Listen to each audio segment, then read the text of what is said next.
தொடர்பு இருக்கிறது. இதெல்லாமே பொதுவா எதிர்கட்சிகள் ரித்தீஷ், ஆகாஷ், உதயநிதி இது பணம் எல்லாம் எங்க போச்சு? எவ்வளவு பணம், எவ்வளவு பெரிய பெரிய நடிகர்களுக்கு இன்வெஸ்ட்மெண்ட் பண்ணிருக்காங்க.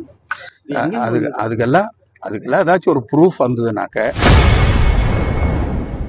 டாஸ்மாக் ஊழலில் உதயநிதிக்கு தொடர்பு உள்ளதா என செய்தியாளர் எழுப்பிய கேள்விக்கு அமைச்சர் முத்துசாமி பதிலளித்துள்ளார். தொடர்பு இருக்கிறது. இதெல்லாமே பொதுவா எதிர்கட்சிகள் ரித்தீஷ், ஆகாஷ், உதயநிதி இது பணம் எல்லாம் எங்க போச்சு? எவ்வளவு பணம், எவ்வளவு பெரிய பெரிய நடிகர்களுக்கு இன்வெஸ்ட்மெண்ட் பண்ணிருக்காங்க.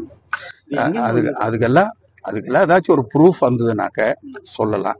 எதுவுமே இல்லாம ஒரு குற்றத்தை அப்படி சொல்லிட்டு இருக்கிறது அதுதான் இப்போ நீதிமன்றமே சொல்லி இருக்கிறது. ஒரு தவறான ஒரு அணுகுமுறை, ஒரு தவறான குற்றச்சாட்டு. அந்த மாதிரி அதை பத்தி டீட்டெயிலா சொல்லணும்னாக்க நான் எல்லா இதையும் வச்சுக்கிட்டு, நான் டேட்டாஸ் வச்சுக்கிட்டு என்னால பேச முடியும். அவ்வளவு டேட்டாஸ் இருக்கு, அவ்வளவு நாங்க பேசியிருக்கோம். அவங்க சொல்ற மாதிரி குற்றமெல்லாம் நடக்கிறதுக்கு உண்டான வாய்ப்பு இல்லை. அதை பத்தி இப்போ அவ்வளவு விவாதிப்பது என்றால் அதற்கண்டு தனியாக நாங்க இல்லைங்க. உச்ச நீதிமன்றம் இப்பொழுது சொல்லி இருக்கிறது. நீங்க மத்தவங்க சொன்னதை பேசிட்டு இருக்கிறீங்க. உச்ச நீதிமன்றம் அதெல்லாம் இல்ல, அதெல்லாம் இன்ட்ரீம் ஸ்டே தான். பட் இன்ட்ரீம் ஸ்டே கொடுக்கும் போது என்ன மாதிரியான கருத்துக்களை சொல்லி இருக்காங்கிறத பாருங்க.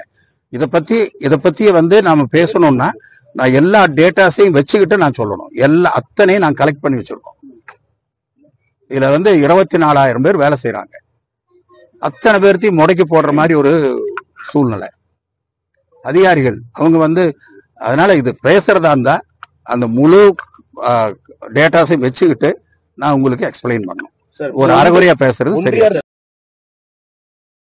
செய்திகளை உள்ளது உள்ளபடி தெரிந்து கொள்ள ரெஃப்ளெக்ட் நியூஸை சப்ஸ்கிரைப் பண்ணுங்க.